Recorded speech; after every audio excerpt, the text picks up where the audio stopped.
One of the most popular slogans of the pro-abortion, pro-choice movement has been "My body, my choice." And in fact, this is a slogan that we have heard.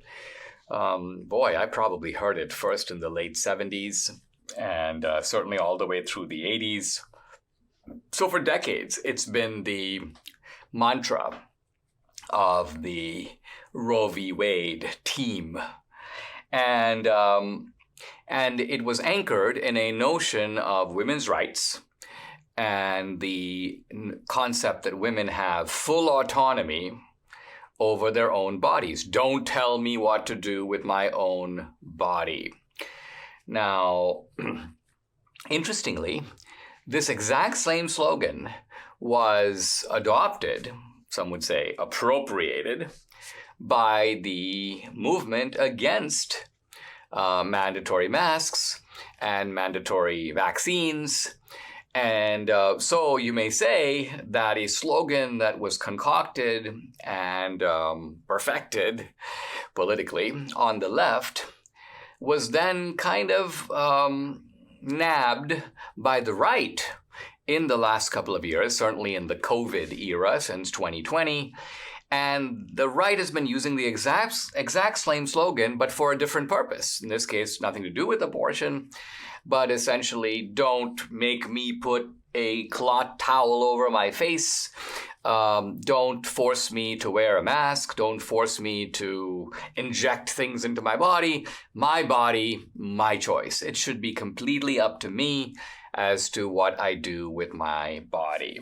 Now, there's an article in NPR which talks about how this has really flustered the pro-abortion camp because it hurts them in two ways. First of all, they see their slogan has sort of been taken over by the other side. So this itself is discombobulating. After all, let's remember most of these advocates of abortion support vaccine mandates and support mask mandates. And so to see their slogan now used against them, it sort of exposes their hypocrisy. My body, my choice. Well, here you go. What about applying it to this area? Why would the slogan only apply to the one issue of abortion? Why doesn't it apply across the board? So the right has been, in a sense, very clever and has successfully deployed the left's mantra against the left. You have here a woman from Lisa Ikimoto from UC Davis, the Feminist Research Institute. They have such a thing, the Feminist Research Institute. She goes, "It strengthens the meaning of choice in the anti-vaccine space and detracts from the meaning of that word in the reproductive rights space." So, interestingly, there's now been some surveys of Democrats, and they're trying to, of course, get up their momentum in the aftermath of the Supreme Court's decision striking down Roe v. Wade.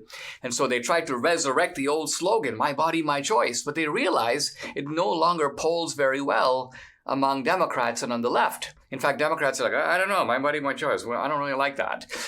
So why? Because they've been hearing "my body, my choice" nonstop from the right for 2 years. And so they're kind of allergic to the phrase because they think of it in the context of mask mandates and vaccine mandates. And so Democrats now are sort of retreating from that word. And it's almost like the pro-choice types, the pro-abortion types are like, we need a new slogan because the old slogan has basically been hijacked. Quote, Celinda Lake, a Democratic strategist, "What's really unique about this is you don't usually see one side's base," this is the right, "adopting the message of the other side's base and succeeding." And Jody Hicks, who's head of Planned Parenthood in California, she goes, "This is very frustrating and very disappointing," because basically their slogan has been rendered meaningless. They can't do anything with it. Now, NPR goes a long way to try to make the point that the right is being very hypocritical, because while they say "my body, my choice" in the context of vaccines and mask mandates, they don't say "my body, my choice" in the connection of abortion. And so the idea here is that there's some sort of a hypocrisy, there's some kind of a contradiction. But think about it this way. When two sides of the political aisle believe the opposite, and one side is in a contradiction, obviously it means the other side is in a contradiction too. So the left is in an equal contradiction because they want my body, my choice when it comes to the fetus, but they don't want my body, my choice when it comes to mandates, when it comes to mask or vaccine mandates. So how do we think intelligently about this slogan? I would say this, that the concept of my body, my choice, although it's a kind of a nice sounding slogan, is never absolute, because we can all envision circumstances where somebody else, whether it's your family or whether it's society or whether it's your employer or whether it's the state, does get to tell you what to do with your body. Now, the question is not so much, hands off my body, but under what circumstances is that kind of invasion justified? So let's look at the two cases separately. Let's start, for example, with the abortion case. Well, the argument of the pro-life side is actually remarkably simple. Of course, it's your body.